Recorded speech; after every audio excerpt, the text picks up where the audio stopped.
गरीब और मध्यम वर्गीय लोग पैसे के लिए काम करते हैं, पर जो अमीर होता है उसका पैसा उसके लिए काम करता है। और आज हम चर्चा कर रहे हैं रॉबर्ट टी कियोसाकी की लिखी book rich dad poor dad पर।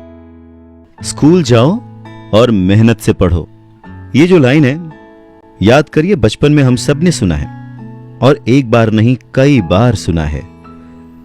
रिश्तेदारों से, घर वालों से, टीचर से, हर एक से, स्कूल जाओ और मेहनत से पढ़ो।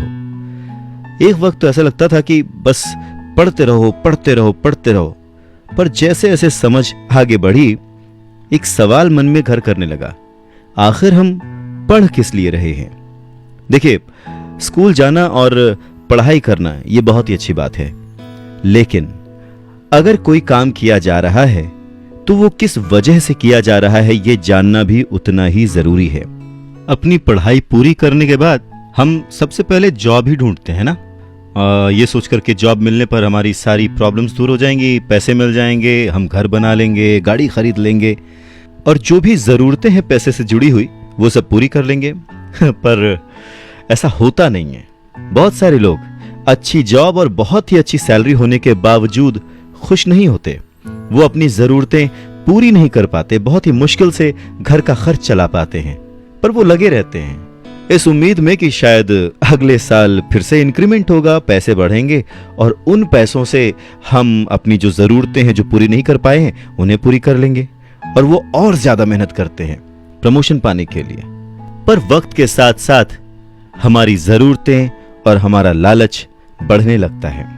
पहले तो पैसे के बिना रहने के डर से हम बहुत मेहनत करने लग जाते हैं और उसके बाद जब हमें सैलरी मिलने लगती है तो हमें लालच और ज्यादा पाने की इच्छा जाग जाती है।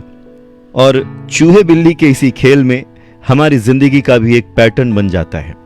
ज्यादा मेहनत करो, ज्यादा पैसे कमाओ, ज्यादा पैसे कमाओ, घर का खर्च चलाओ, पैसे खत्म, फिर ज्यादा मेहनत करो।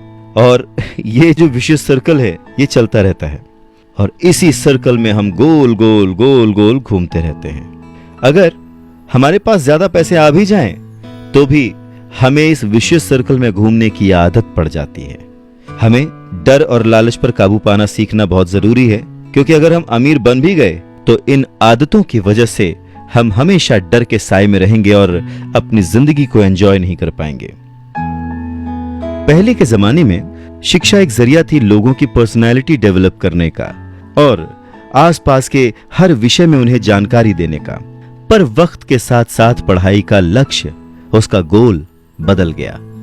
पढ़ाई का मकसद रह गया बड़े होकर अपनी जीविका चलाना, ब्रेड एंड बटर कमाना। और इसमें कुछ गलत भी नहीं है।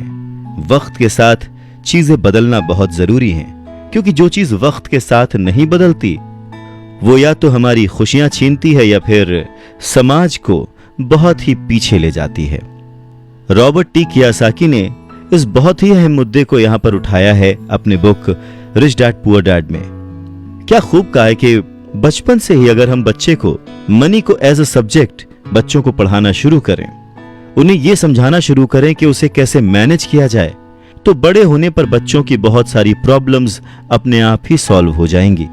बच्चा खुद उन्हें सॉल्व करने की क्षमता रखेगा। पर कहीं ना कहीं रॉबर्ट टी कियोसाकी ने इस बात का पूरा ध्यान रखा है कि पैसे को रिश्तों के ऊपर न रखा जाए। तभी तो उन्होंने इस विषय को रिश्तों के माध्यम से ही समझाने की कोशिश की है।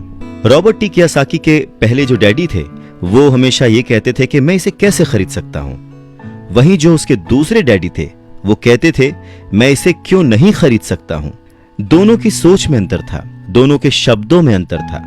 यानी कि जिसे हम जिंदगी में पाना चाहते हैं, जिसे संभालना चाहते हैं, जैसे कि पैसा, तो उसके बारे में अगर बचपन से जाना जाए तो क्या यह सही नहीं होगा?